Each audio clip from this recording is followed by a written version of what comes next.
Hello students and welcome to this new lecture. Hello.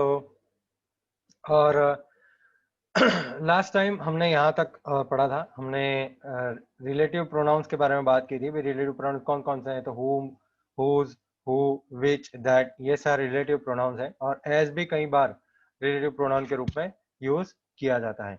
अब हम बात करते हैं उसका करेक्ट यूज की। भाई करेक्ट यूज मतलब क्या होता है? करेक्ट यूज कैसे करेंगे हम? रिलेटिव प्रोनाउन का सही यूज कैसे करना है बेटा? देखिए, whom और who जो है, ठीक है, वो पर्सन के लिए यूज होते हैं, खाली पर्सन के लिए। क्योंकि who जब आप पूछते हैं ना तो आप आशा रखते हैं कि आंसर पर्सन आएगा, कोई इंसान आएगा। whom में भी सेम है, तो फॉर पर्सन्स ओनली।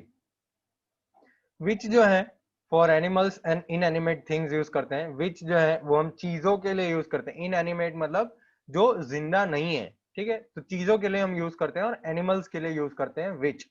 हुज हम पर्सन्स और थिंग दोनों के लिए यूज करते हैं whose. Whose pen is this, तो किसकी पेन है? तो किस पर्सन की है, ठीक है। हुज बुक इज दिस, तो किसी पर्सन की बुक है। ओके। तो ये सारी चीजें पर्सन और थिंग दोनों के साथ यूज होती हैं। दैट जो है वो हम पर्सन और ऑब्जेक्ट दोनों के साथ यूज करते हैं। एडजेक्टिव्स सुपरलेटिव डिग्री के बाद भी हम यूज करते हैं आफ्टर एडजेक्टिव्स, ठीक है। और उसके साथ भी जैसे सम, ऑल, एनी, नथिंग, नन, इसके पीछे भी हम दैट यूज करते हैं। वर्ड जो है वो हम विच के साथ ही इंडिकेट करते हैं, ठीक है। इट हैज नो एंटीसीडेंट, उसके पीछे कुछ नहीं आता है। एज आफ्टर वर्ड्स, एज कब यूज करते हैं? तो after words such as same, such and same in sentences. Such और सेम के बाद हम एज यूज करते हैं, ठीक है। तो अब फिल इन द ब्लैंक्स करते हैं। Fill in the blanks with relative pronouns. तो याद रखना आपको कि ये सारे रिलेटिव प्रोनाउंस हैं।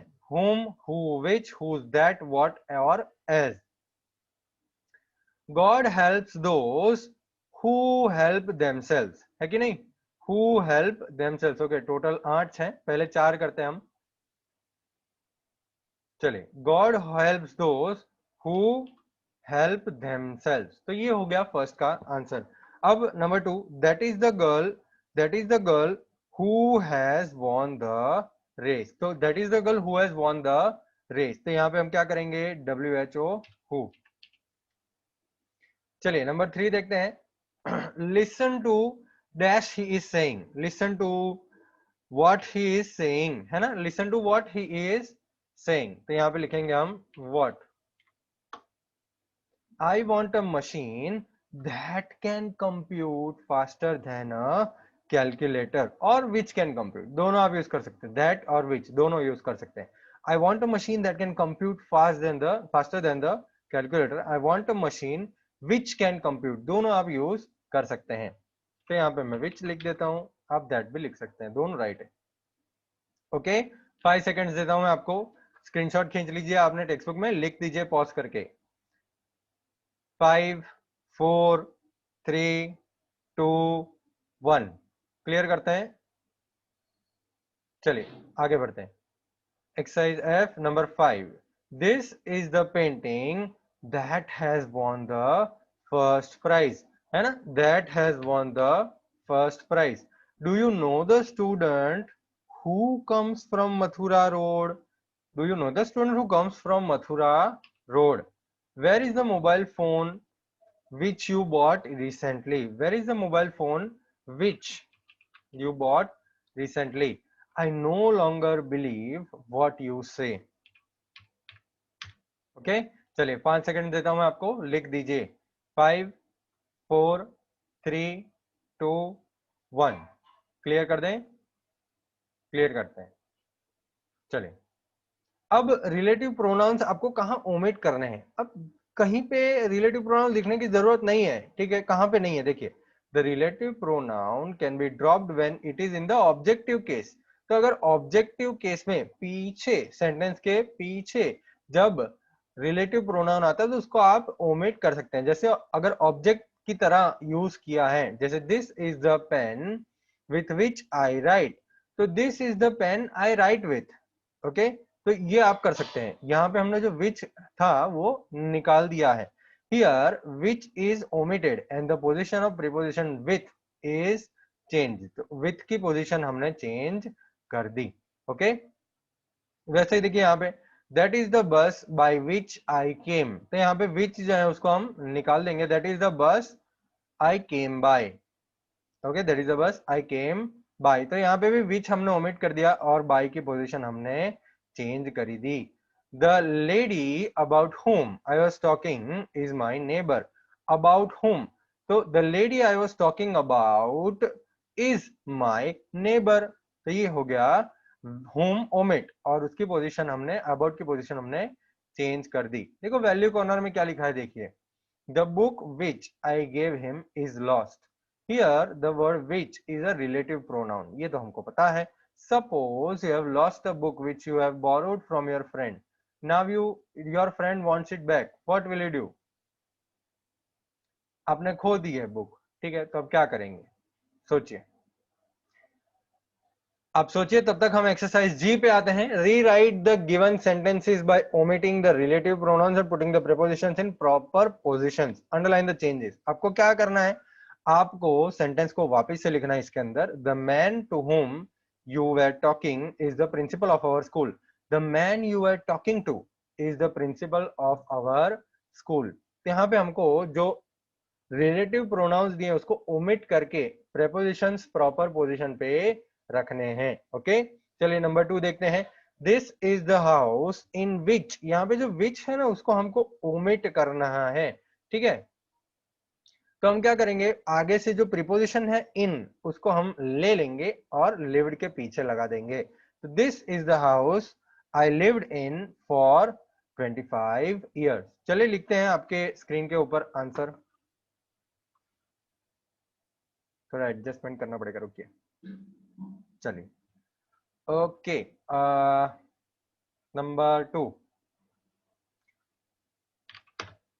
This is the house.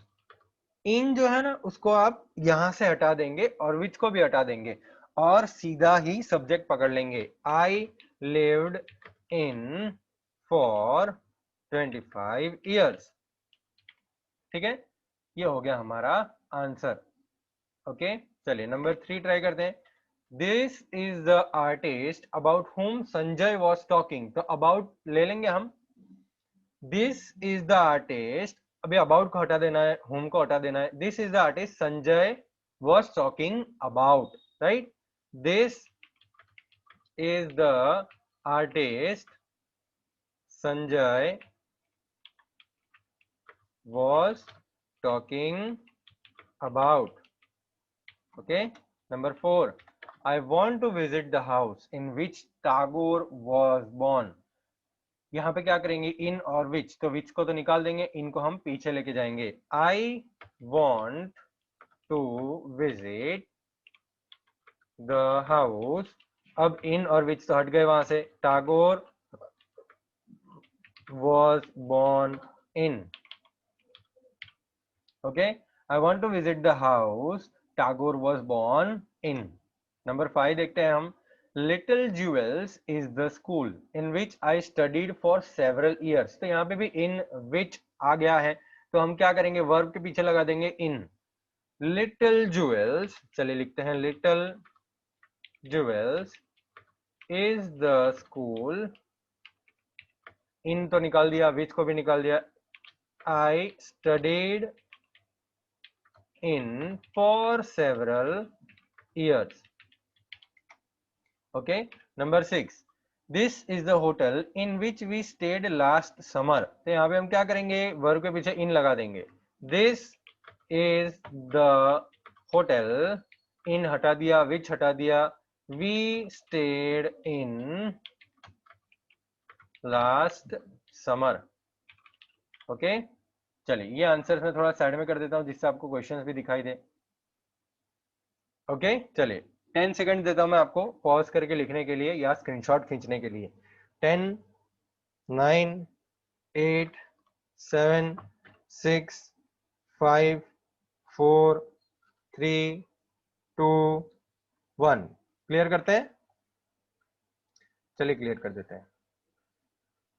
तो ही ये हमने किया रिलेटिव प्रोनाउंस। अब हम पोजीशन की बात करते हैं कि भाई पोजीशन क्या होता है रिलेटिव प्रोनाउंस का। The relative pronoun should be placed near the noun और pronoun it refers to, otherwise sentence might appear absurd। absurd मतलब गलत सलत लगेगा सेंटेंस।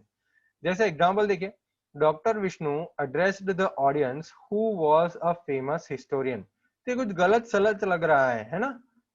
हु भले ही डॉक्टर विष्णु के बारे में बात करें, लेकिन ऑडियंस के बाद जब हु लिखा है तो ये प्रॉपर नहीं लग रहा है। In this sentence who actually refers to doctor Vishnu. Who जो है वो डॉक्टर विष्णु रिफर कर रहा है, डॉक्टर विष्णु के बारे में बता रहा है हमको who, but because it appears after audience the meaning is change. तो ऑडियंस के बाद जब अपियर होता है हु, तो मीनिंग पूरा चेंज हो जाता है। हमको ऐसे लिखना चाहिए, doctor Vishnu who was a famous historian addressed the audience। Okay, तो ये सेंटेंस आपको करेक्ट करना आना चाहिए कि आपको एक सेंटेंस का मीनिंग प्रॉपर बन रहा है कि नहीं, वो आपको जानना बहुत जरूरी है। एक और एग्जांपल भी हमको दिया है, देखिए यहाँ पे, the cat drank the milk which was hungry. तो मिल्क थोड़ी हंग्री था, कैट हंग्री थी ना, मिल्क थोड़ी हंग्री था। तो यहाँ पे मीनिंग पूरा चेंज हो जाता है, गलत सलत हो जाता है।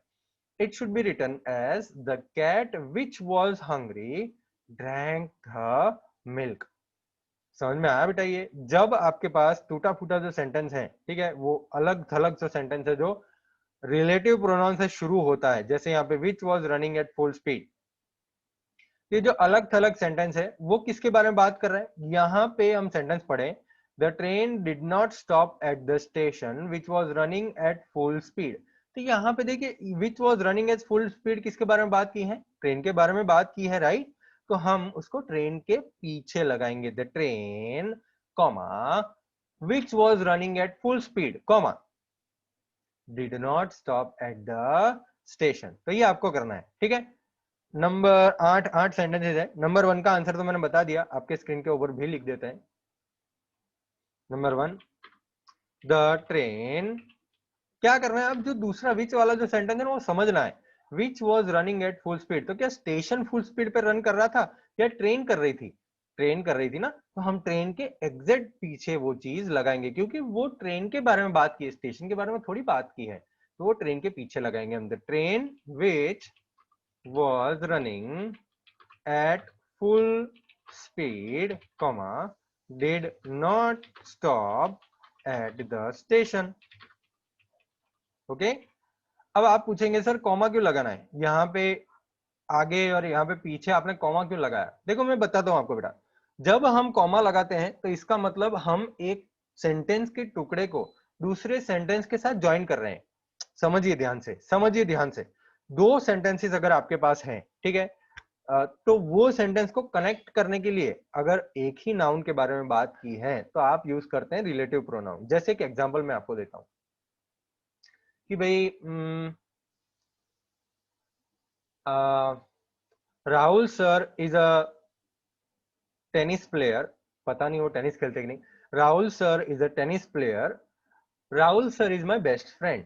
ठीक है, Rahul sir is a tennis player, Rahul sir is my best friend. तो अब यहाँ पे आप जब कन्वर्ट करते हैं ऐसे सेंटेंस को, तो आप क्या कर रहे हैं? देखो मैं लिखता हूँ यहाँ पे, Rahul sir is a tennis player full stop, Rahul sir is my best friend.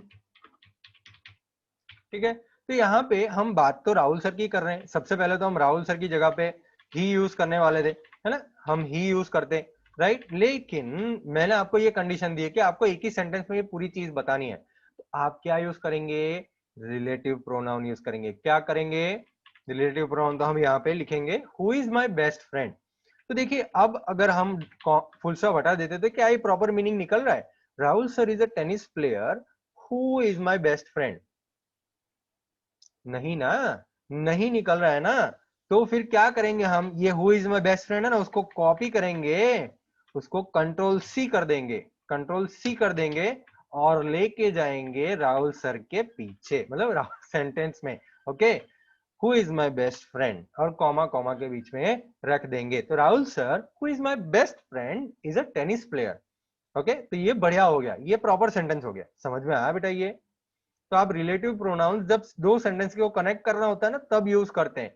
ये एक एडवांस्ड लेवल का आपको मैं सिखा रहा हूं। आप 7th स्टैंडर्ड में इसलिए प्रोनाउंस के अंदर सिखाया जाता है, लेकिन जब आप बड़े होंगे 9th और 10th में आएंगे तो ये एक रूप में आएगा जो सिंपल, कंपाउंड और कॉम्प्लेक्स सेंटेंस हो जाएगा। ठीक है, सिंपल, कंपाउंड और कॉम्प्लेक्स सेंटेंस। तो इसमें आपको ये रिलेटिव प्रोनाउंस यूज करना पता चलेगा, कैसे यूज करते हैं हम रिलेटिव प्रोनाउन। यहाँ पे हमने क्या किया, यहाँ पे दो अलग अलग सेंटेंसेस थे, उसको हमने ज्वाइन कर दिया, ये कॉम्प्लेक्स सेंटेंस हमने बना दिया।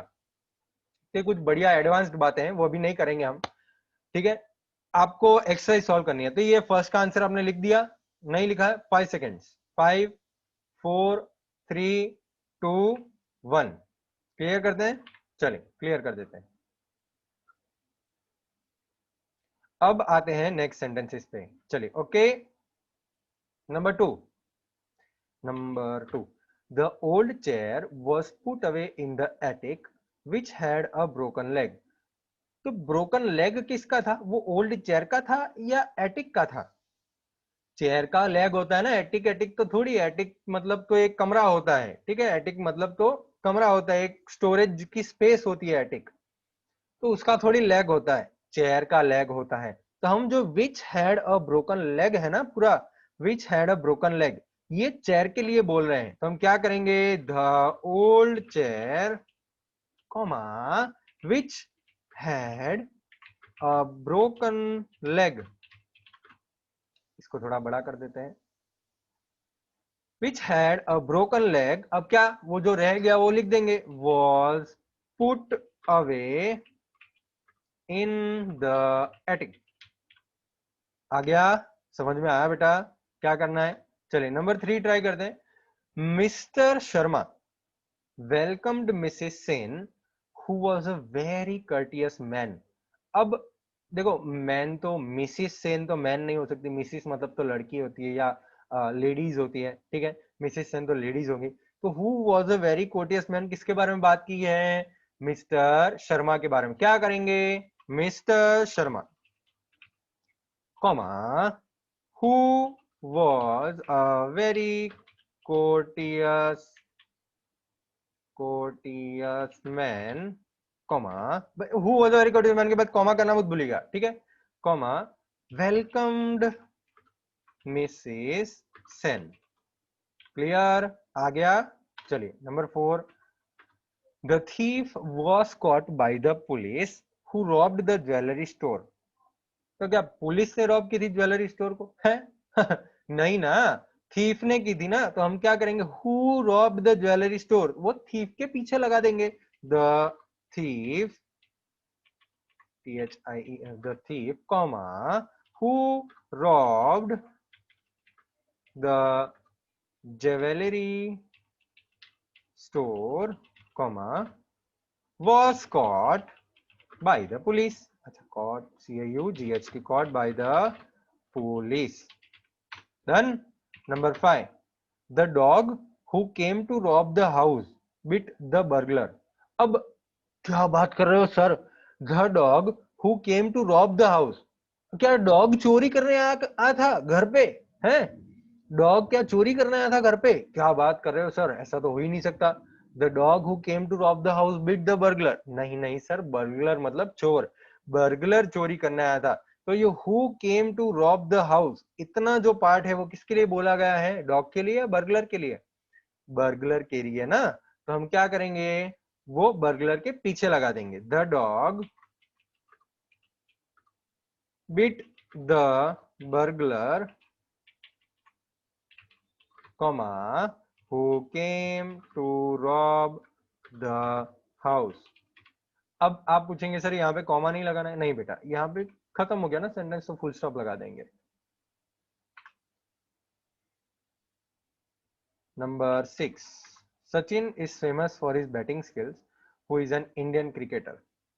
तो भाई who is an Indian cricketer किसके लिए बोला गया है, सचिन के लिए बोला गया है, तो सचिन के बाद लगा देंगे Sachin, comma who is an Indian cricketer is famous for his batting skills. Okay, number 7 try करते हैं हम। We which was full of people got into a bus। तो ये which was full of people, ये किसके बारे में बात की है, हमारे बारे में या बस के बारे में? फुल ऑफ पीपल क्या होता है, बस होता है ना, तो बस के पीछे हम रख देंगे we got into a bus which was full of people. अच्छा, यहाँ पे हमने जो कॉमा लगाया था ना वो नहीं लगाएंगे तो भी चलेगा, ठीक है। अगर सेंटेंसेस के बीच में आता है तो 2 कॉमास लगाना है, बाकी नहीं लगाना है। पीछे लिख रहे हैं तो चलेगा। Red riding hood who was bedridden went to visit her grandmother.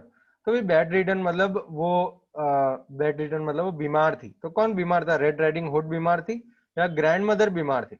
Grandmother बीमार थी ना, तो उसको ग्रैंडमदर के पीछे रख देंगे हम। Red riding hood went to visit her grandmother, GRANDMOTH, grandmother who was bedridden. ठीक है, ये हो गया आपका सेंटेंस। चलिए 10 सेकेंड देता हूं मैं आपको लिखने के लिए। 10, 9, 8, 7, 6, 5, 4, 3, 2, 1। क्लियर कर दें? क्लियर करते हैं। ओके स्टूडेंट्स, तो यहाँ पे खत्म होता है हमारा एक्सरसाइज H। एक्सरसाइज H यहाँ पे खत्म होता है। चलिए हम बात करते हैं joining sentences with relative pronounce. भाई रिलेटिव प्रोनाउंस का यूज करके हम कैसे ज्वाइन करेंगे सेंटेंसेस, तो मैंने वही आपको बताया, राइट। अभी आपको बता दिया मैंने कि भाई 2 सेंटेंसेस हैं तो आप रिलेटिव प्रोनाउन का यूज करके सेंटेंस ज्वाइन कर सकते हैं। मैंने आपको एग्जांपल भी दिया राहुल सर वाला। I have lost my purse. आप यहाँ पे एग्जाम्पल जो है वो देखिए। I have lost my purse, it was a gift from my father. तो यहाँ पे हम किसके बारे में बात कर रहे हैं बेटा? पर्स के बारे में बात कर रहे हैं ना। पर्स जो है वो उसके साथ हम क्या यूज करेंगे? विच, क्योंकि ऊपर टेबल में आइए, टेबल पे आइए। हमने जो टेबल पहले किया था ना, for animals and inanimate things, तो जो जिंदा नहीं है उसकी चीजों के लिए हम विच यूज करते हैं, ठीक है। तो यहाँ पे हम क्या यूज करेंगे? विच यूज करेंगे ना। I have lost my purse which was a gift from my father. तो यहाँ पे 2 सेंटेंस हो गए, एक सेंटेंस में कन्वर्ट हो गए, है कि नहीं। एक और एग्जाम्पल देखें यहाँ पे। An old lady looked after the baby, I know the lady. An old lady, अब एन ओल्ड लेडी के बारे में बात करें ना, आई नो द लेडी, तो द लेडी वापिस से आए तो यहां पे हम क्या करेंगे? द लेडी कहां पे आए बताइए? आई नो द लेडी, तो आई है सब्जेक्ट, नो है वर्ब, द लेडी है ऑब्जेक्ट। आई नो हुम, किसको? तो द लेडी को। तो देखो आ गया ना हुम आपके मुंह पे। आप क्वेश्चन पूछते हैं ऑब्जेक्ट के रूप में, हमको मिल गया यहाँ पे द लेडी। जैसे आई नो हुम, तो I know Narendra Modi, I know Sachin Tendulkar. तो यहाँ पे सचिन तेंदुलकर, नरेंद्र मोदी, ये जो है ना वो ऑब्जेक्ट है। ओके, तो ऑब्जेक्ट के रूप में जब आप कोई किसी इंसान के बारे में बात करें तो हुम लगता है। एन ओल्ड लेडी हुम आई नो, हुम I know looked after the baby. तो ऐसे भी आप कनेक्ट कर सकते हैं सेंटेंस को।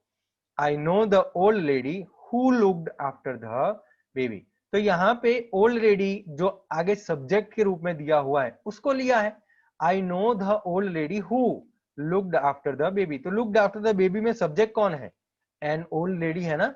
An old lady looked after the baby, तो यहाँ पे सब्जेक्ट कौन है? An old lady. तो जब सब्जेक्ट के रूप में आप ले रहे हो, आप सब्जेक्ट के रूप में वो नाउन को कनेक्ट करने के लिए यूज कर रहे हो तो हम हु यूज करते हैं। और ऑब्जेक्ट के रूप में आप जब वो नाउन को ले रहे हो तो हम हुम यूज करते हैं, ठीक है। I know the old lady who looked after the baby, तो यहाँ पे देखिए who looked after the baby, who तो सब्जेक्ट हो गया ना, यहाँ पे सब्जेक्ट को रिप्लेस किया ना, यस और नो। तो आपने बताया था, मैंने पहले ही बताया था, subjective case, objective case, possessive case. तो सब्जेक्टिव केस में जब आप चेंज करते हैं नाउन को प्रोनाउन में तो वो हु हो जाता है, और ऑब्जेक्टिव केस में आप जब चेंज करते हैं नाउन को प्रोनाउन में और रिलेटिव प्रोनाउन यूज कर रहे हैं तो हुम हो जाएगा। ओके, एक्सरसाइज आई मैं आपके स्क्रीन के ऊपर रख रहा हूं, आपको ये एक्सरसाइज ट्राई करनी है। नेक्स्ट टाइम हम ये एक्सरसाइज डिस्कस करेंगे, एक्सरसाइज आई डिस्कस करेंगे और बढ़ेंगे आगे डिस्ट्रीब्यूटिव प्रोनाउन समझने के लिए। ओके, आपका होमवर्क यही है बेटा कि हमने आज एक्सरसाइज एच तक किया, तो एच तक सारे एक्सरसाइज आपके फेयरबुक के अंदर होने ही चाहिए। ओके, चले मिलेंगे अब नेक्स्ट लेक्चर में और बात करेंगे आगे डिस्ट्रीब्यूटिव प्रोनाउन और एक्सरसाइज आई सॉल्व करेंगे। ओके, चलिए बाय बाय।